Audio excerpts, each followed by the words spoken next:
Part 1. For over 200 years, humans had stayed quiet in the galaxy. While other species rushed to claim stars, build empires, and fight over who owned what, Earth kept to itself. It had taken humanity a long time to heal after nearly destroying its own world. Wars, pollution, and greed had almost ended everything, but they pulled through. They rebuilt. They learned. And when they finally reached the stars, they did so with caution. The Interstellar Concord was the group that ran things out among the stars. It was made up of older, prouder species, mainly the Varelians and the Xanthari. The Varelians were tall, silver-eyed beings who believed they were born to lead. The Xanthari were cold, logical, and saw emotion as a weakness. Both looked down on humans. To them, humans were loud, messy, and too quick to feel. They called them mammals like it was an insult. Earth had a seat in the Concord, but it was a small one. Humans were allowed to speak, but rarely listened to. Their votes hardly mattered. Still, they played along. They signed treaties. They followed rules. They tried to be good neighbors. Even when other species took more than their share, humans stayed calm. Even when their ships were stopped without cause, they filed complaints instead of firing weapons. They believed that peace was worth the cost of pride, but peace has limits. On the edge of known space sat EOS 7, a small human colony built around a mining station. It wasn't rich or powerful. It was just home to families who wanted a fresh start.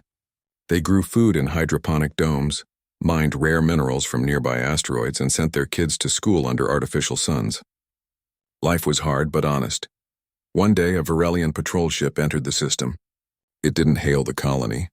It didn't ask for clearance. It just appeared on the edge of the asteroid belt and opened fire on a civilian freighter named the Bright Dawn. The freighter was carrying medicine, clean water filters, and school supplies. It had no weapons, no shield strong enough to stop military-grade lasers. It vanished in a flash of light. 312 people died. Men, women, children, gone. Back on Earth, people watched the news in silence. Footage of the explosion played on every screen. Families wept. Politicians held emergency meetings. President Daniel Hayes, a quiet man with tired eyes, stood before the world and asked the Concord for justice. The Concord's response came a week later. A short statement. No apology. Just words like regrettable incident and tactical misreading. The Varelian commander was given a light reprimand. No punishment, no trial. Just a note in his file. Hayes called his closest advisors to the White House war room. Among them was Captain Lena Ortiz, a woman with sharp eyes and a steady voice. She had spent 10 years in deep space, commanding supply runs and rescue missions. Now she led the Aurora, Earth's newest long-range vessel, fast, smart, and built for peacekeeping. Also present was Dr. Paul Grant, a scientist who had spent his life studying alien languages and cultures. He believed understanding could prevent war.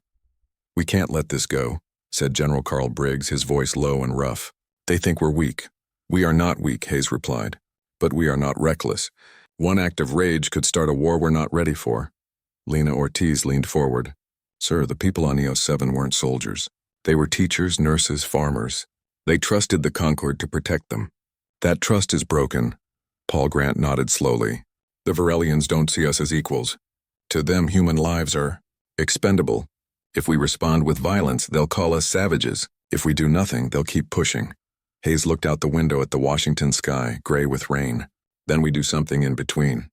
We make it clear. This was the last warning." Over the next few weeks, Earth sent formal protests to every Concord member. They demanded an independent investigation. They asked for new safety protocols near human colonies. Most species ignored them. Some even laughed. A Varelian news channel ran a segment titled "The Crying Mammals," showing clips of human funerals with mocking commentary. But not everyone laughed. On the colony world of New Memphis, dock workers refused to load Varelian cargo ships. On Luna, students held vigils for the dead of the Bright Dawn. In shipyards across Mars and Titan, engineers worked late into the night, not building luxury cruisers but reinforcing hulls, upgrading sensors, and testing new shield designs. Quietly, carefully, humanity began to prepare. Captain Ortiz took the Aurora out past the Kuiper Belt for routine drills. In truth, she was testing stealth protocols and mapping Varelian patrol routes. Dr. Grant met with linguists and codebreakers, studying how other species communicated during crises. He wanted to know not just what they said, but what they truly meant. Back on Earth, President Hayes gave a speech that surprised many. He didn't shout. He didn't threaten. He simply said, "We have shown patience. We have shown grace." But patience is not endless. Grace is not weakness. The words spread fast, not just among humans, but across the galaxy. For the first time, other small species, those also ignored by the conquered, began to watch Earth closely. They wondered if the quiet mammals might finally stand up. The Varelians dismissed it as empty talk. The Xanthari filed it away as emotional noise. But deep in their command centers, some officers felt a flicker of unease. Because humans had never broken a promise. And if they said their patience was running out, maybe it really was. No one knew it yet, but the galaxy was standing on the edge of a change. Not because humans wanted war, but because they had finally realized that peace without respect was just another kind of surrender. And surrender was no longer an option. Part 2. Months passed after the tragedy at EO7, and the galaxy moved on as if nothing had happened. Trade routes stayed open. Diplomatic parties continued. The Varelians even hosted a grand festival on their homeworld, celebrating their century of galactic harmony. Humans were not invited, but on Earth and its colonies, silence grew heavier. It wasn't the silence of fear, it was the silence of waiting. People spoke less about revenge and more about readiness. Children in schools practiced emergency drills not just for fires or quakes, but for shipboard evacuations and signal jamming. Factories that once made household goods now hummed with the sound of armor plating and energy cells being assembled. No one called it war production. They called it security reinforcement. Then came the Helios Belt. It was a stretch of space filled with asteroids rich in helium-3 and rare earth metals, vital for starship fuel and advanced tech. For decades it had been neutral ground. The Concord Charter clearly stated that no single species could claim it. Humans, Xanthari, Varelians all mined there under shared rules. Human miners had worked those rocks for 40 years. They built small habitats, raised families, and sent their harvest back to fuel Earth's growing fleet of civilian ships. One morning, without warning, Xanthari warships arrived in force. They declared the Helios Belt under provisional Xanthari stewardship due to rising instability. They gave human miners 72 hours to leave. The miners refused. They had legal permits. Their homes were there. Their children were in school modules bolted to the largest asteroid. They sent word to Earth asking for support. Earth asked the Concord to intervene. The Concord did nothing. On the 73rd hour, the Xanthari cut power to 3 human orbital platforms. Not by accident, not by mistake. They targeted the main reactors with precision. Strikes that disabled life support, but left the structures intact. Like a cat playing with a mouse before it. Pounces 2,143.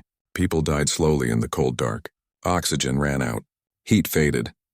Distress calls went unanswered. The Xanthari claimed it was an unfortunate systems failure during lawful evacuation enforcement. This time, President Daniel Hayes did not call a meeting. He walked alone through the memorial garden behind the Capitol, where holograms of the dead flickered softly in the rain. Then he returned to his office and sent one message to every human ambassador across the galaxy. Recall your staff. Close your embassies. Return home. Within hours, human diplomats packed their belongings and left. On Varelian Prime, Ambassador Maria Ruiz handed her credentials to the Grand Arbiter's aide and walked out without a word. On Xanthar Station, Consul Ben Carter erased every data drive and shut down the comms array before boarding the last shuttle out. All diplomatic channels between Earth and the Concord went dark. The galaxy noticed. At first, many assumed humans were sulking, throwing a tantrum because they lost a mining zone. The Varelian news networks mocked them again. Mammals retreat to their den, one headline read. But others watched more closely. The Krellin traders, who had long dealt fairly with human merchants, grew uneasy. The Ulan, a gentle species of plant-based sentience, sent quiet messages of sympathy through back channels. Meanwhile, far from Earth, the Aurora vanished. Captain Lena Ortiz had been running silent near the edge of Xanthari-controlled space. Her ship, cloaked and running on minimal power, slipped past patrol grids like a shadow. She wasn't there to fight. She was there to watch. Her crew recorded every Xanthari troop movement, every supply convoy, every shift in fleet positioning.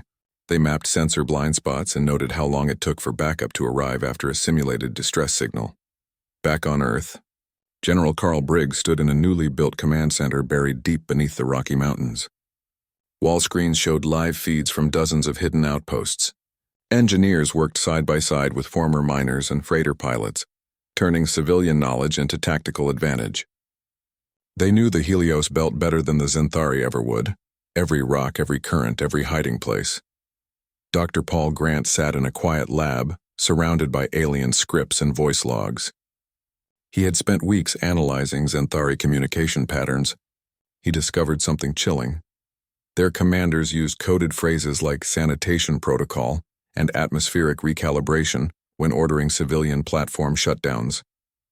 It wasn't just cruelty, it was policy. And it had happened before, to other species the galaxy had forgotten. He brought his findings to Hayes.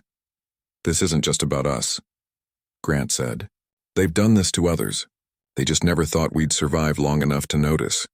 Hayes nodded. "Then we make sure they remember we did." On Mars, the orbital shipyards glowed day and night. New ships took shape, sleek, fast, and built not for show but for function. They carried no grand names like Empire or Dominion. They were called Resolve and Vigil, Last Stand, Haven. Each one was crewed by volunteers, former teachers, mechanics, medics, who had signed up not for glory, but for protection. No one called it an army, but it was becoming one. In homes across Earth, people stopped watching galactic news. They turned off the mocking broadcasts. Instead, they gathered in community centers, shared stories of the lost, and trained in emergency response. Old veterans taught young recruits how to stay calm under fire. Mothers taught daughters how to reroute power during blackouts. Fathers showed sons how to read star charts without relying on AI. It wasn't fear that drove them, it was clarity. They had tried kindness. They had offered patience. They had asked for fairness. Each time they were met with arrogance, then violence, then silence. Now, they prepared not to conquer, but to ensure that no human child would ever again die because their species was seen as too soft to matter. The Xanthari and Varelians still laughed. They thought the darkness from Earth's embassies meant surrender. They didn't understand that sometimes the quietest moments are the ones right before the storm. And humanity, for the first time in centuries, was done being quiet. Part 3. While the rest of the galaxy assumed humans were hiding in shame, something far more dangerous was happening in the dark. Earth had gone quiet, but it was not idle. In hidden labs beneath the ice of Europa, in shielded hangars on the far side of Luna, and in deep space stations drifting beyond Neptune, humanity worked with a focus it had not shown in generations. Dr. Paul Grant led a team of scientists and engineers who had spent years studying alien technology, recovered from old battlefields and derelict ships. Most of it was damaged, but enough remained to teach them how other species thought, fought, and protected themselves. The breakthrough came when they combined human neural interface tech with salvaged Xanthari shielding matrices. The result was adaptive armor, shields that learned from each attack and adjusted in real time. A laser strike that burned through on the first hit would be deflected on the second. It wasn't magic. It was math, biology, and stubborn human ingenuity. At the same time, Captain Lena Ortiz and her crew aboard the Aurora moved like ghosts through the outer systems. They avoided main trade lanes and used old comet trails as cover. Their mission was simple: watch, listen, and remember. They recorded how Varelian patrols rotated every 72 hours. They noted that Xanthari command ships always kept their rear sensors weaker during fueling cycles. They even tracked the personal habits of enemy officers: when they slept, when they communicated with home, when they grew careless. None of this was for invasion. It was for precision. Humans did not want to destroy entire fleets. They wanted to disable them cleanly, quickly, and without unnecessary death. Every piece of data was sent back to Earth through quantum-entangled relays, messages that could not be intercepted or traced. On the ground, General Carl Briggs oversaw the birth of the Strategic Response Command. It wasn't a traditional military.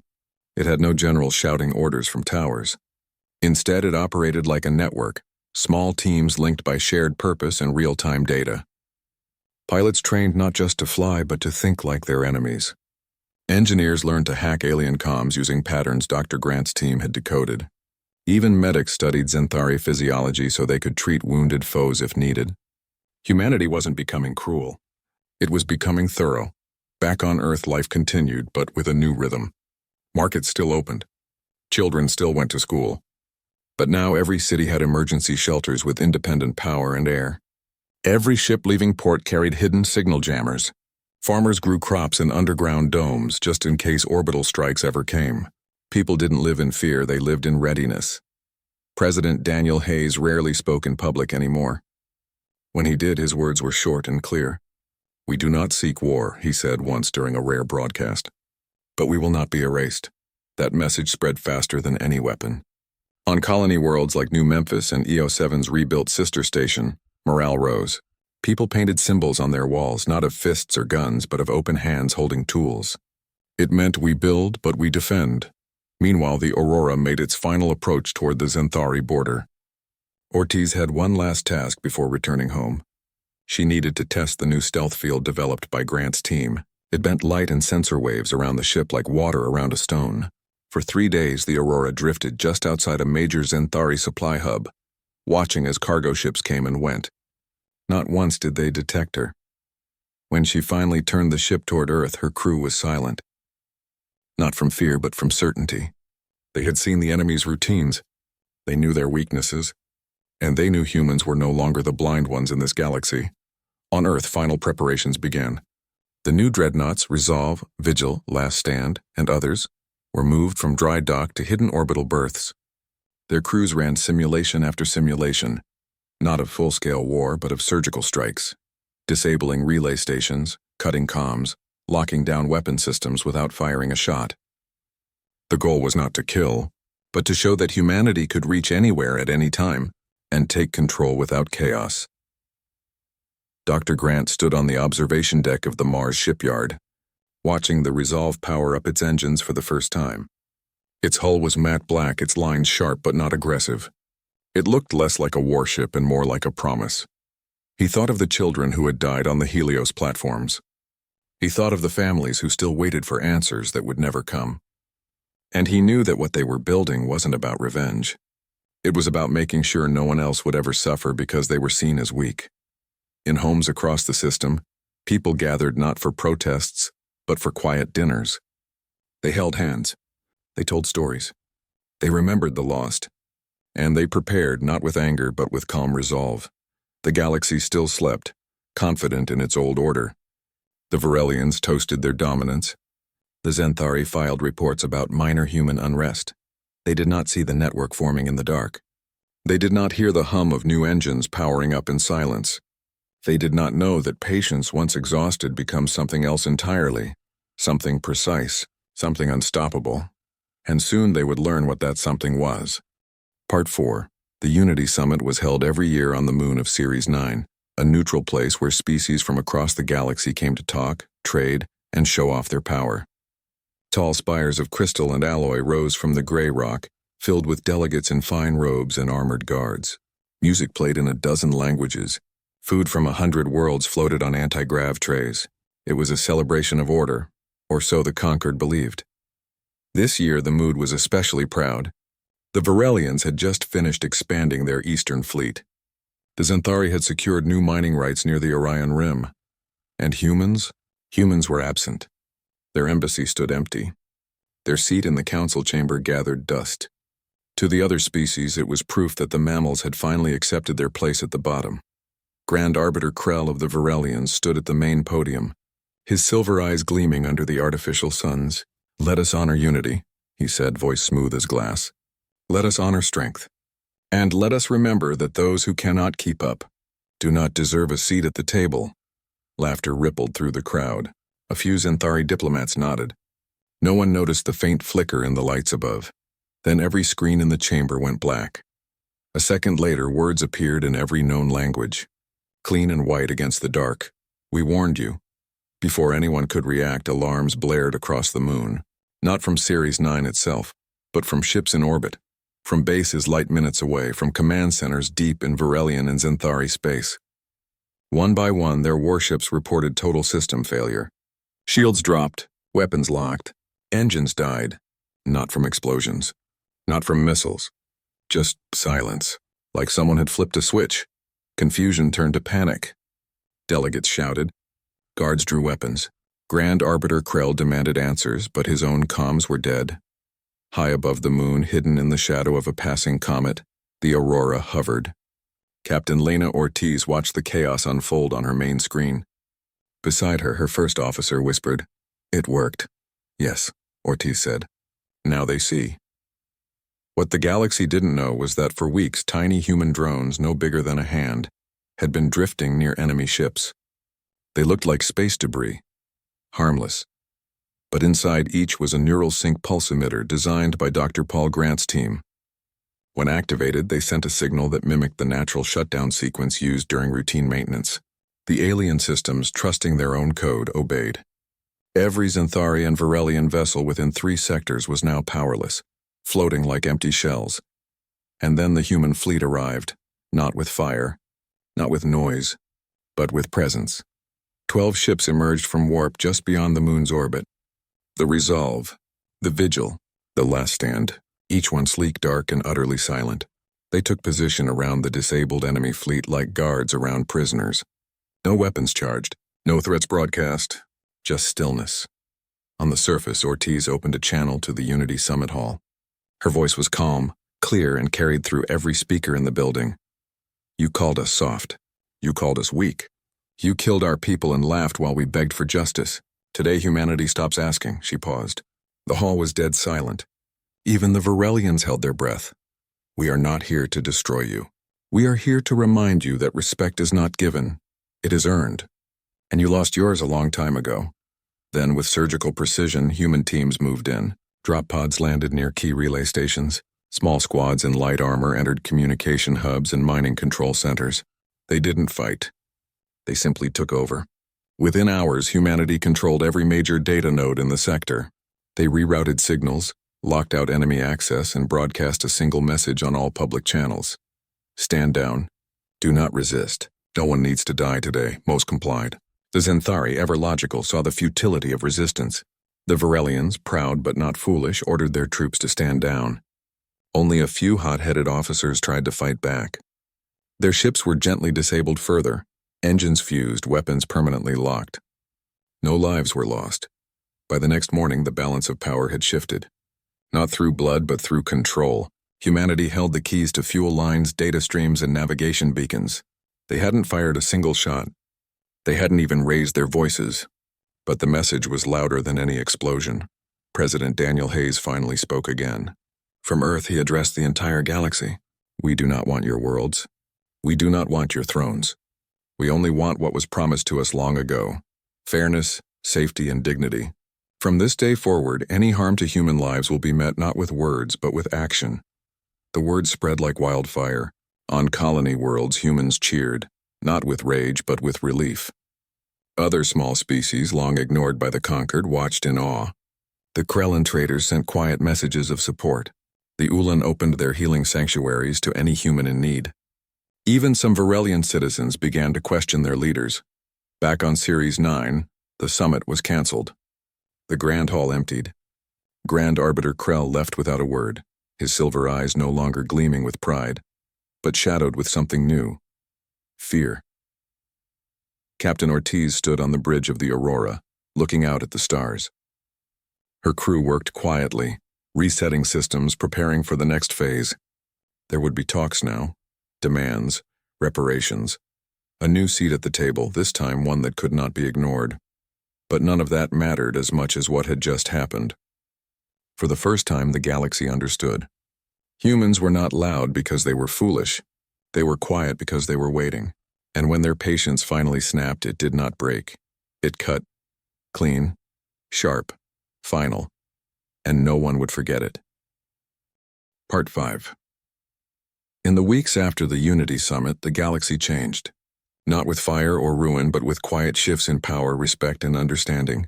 The interstellar Concord still existed, but it was no longer the same. Humans now held a permanent seat on the ruling council, and their vote carried real weight. More than that, they had veto power over any decision that affected human lives or territory. It was not a gift. It was earned. The Varelians and Xanthari were forced to sign new agreements. They paid reparations, not in credits but in resources, technology, and public acknowledgement of their crimes. Holographic memorials were built on Eos 7 and the Helios Belt, listing every name of those lost. Grand Arbiter Krell stepped down, replaced by a younger Varelian who spoke of mutual growth instead of dominance. The Xanthari High Command issued a formal statement admitting their actions were in violation of shared galactic ethics. It was cold and clinical, but for them it was an apology. Captain Lena Ortiz returned to Earth as a hero, though she refused the title. She walked through crowds not with pride, but with quiet humility. Children reached out to touch the sleeve of her uniform. Elders nodded in silent thanks. She visited the families of the lost, not as a soldier, but as a witness. She told them their loved ones were remembered, not just by humans, but by the entire galaxy now. Dr. Paul Grant published his findings in a simple document titled, The Cost of Underestimation. It was not filled with equations or jargon. It was a story of how patience, when pushed too far, becomes precision, how silence, when chosen wisely, becomes strength. The paper was translated into over 200 languages and became required reading at every Xenopolitical Academy. Young students from a dozen species studied it, not to learn how to fight, but how to listen. President Daniel Hayes stood before the United Earth Assembly one last time as a wartime leader. His hair had grayed more in the past year than in the decade before, but his voice was steady. "We do not seek to rule," he said, "but we will never again be ruled." The words were simple, but they carried the weight of centuries. The assembly rose as one, not in cheers but in solemn agreement. Life slowly returned to normal, but it was a new kind of normal. Human ships still traveled trade routes, but now they flew with confidence. Alien merchants who once ignored human requests now greeted them with respect. On colony worlds, children played under open skies without fear of sudden raids. Factories shifted back to building homes, schools, and hospitals, but the knowledge of how to defend them remained, like a quiet promise kept in every community. The Aurora was retired from active duty, not because it was old, but because its mission was complete. It was placed in orbit around Earth as a museum and training vessel. Young cadets walked its halls, learning not just how to pilot a ship, but how to make hard choices with clear minds and steady hearts. General Carl Briggs oversaw the peaceful transition of the Strategic Response Command into a joint defense network, one that included not just humans, but other species who had also suffered under the old order. The Krellin, the Ulan, even a few reform-minded Varelians joined. They shared data, trained together, and built early warning systems to prevent future abuses. It was not an army. It was a shield built by many for all. Years passed. New generations grew up knowing a different galaxy. They learned about the time before the snap, the time when humans were seen as weak, when their voices were ignored, when their dead were forgotten. Teachers told the story not to inspire anger, but to teach balance. Strength without wisdom is noise, they said, but wisdom without strength is silence that gets crushed. Alien children, too, learned the lesson. In classrooms on Xanthar Prime and Varelia Secundus, the date of the Unity Summit blackout was marked on calendars, not as a day of shame, but as a turning point, a moment when the galaxy realized that true power does not come from how loudly you speak, but from how long you are willing to wait before you act. Captain Ortiz eventually left the service and moved to a small coastal town on Earth. She opened a school for navigation and ethics, where she taught young pilots to read stars and understand consequences. Dr. Grant continued his work, now focused on healing rather than defense, developing medical tech that could save lives across species lines. President Hayes retired to a quiet farm, where he grew apples and wrote letters to students who asked about leadership. The ships that once stood ready for war now served as rescue vessels, scientific explorers, and peacekeepers. The names Resolve, Vigil, and Last Stand became symbols, not of violence but of responsibility, and the galaxy, once so sure of its hierarchy, learned to listen. When new species emerged from their homeworlds, the conquered no longer judged them by their weapons or age. They asked, what do they value? How do they treat the weak? What happens when their patience is tested? because now everyone knew the answer to that last question, at least when it came to humans.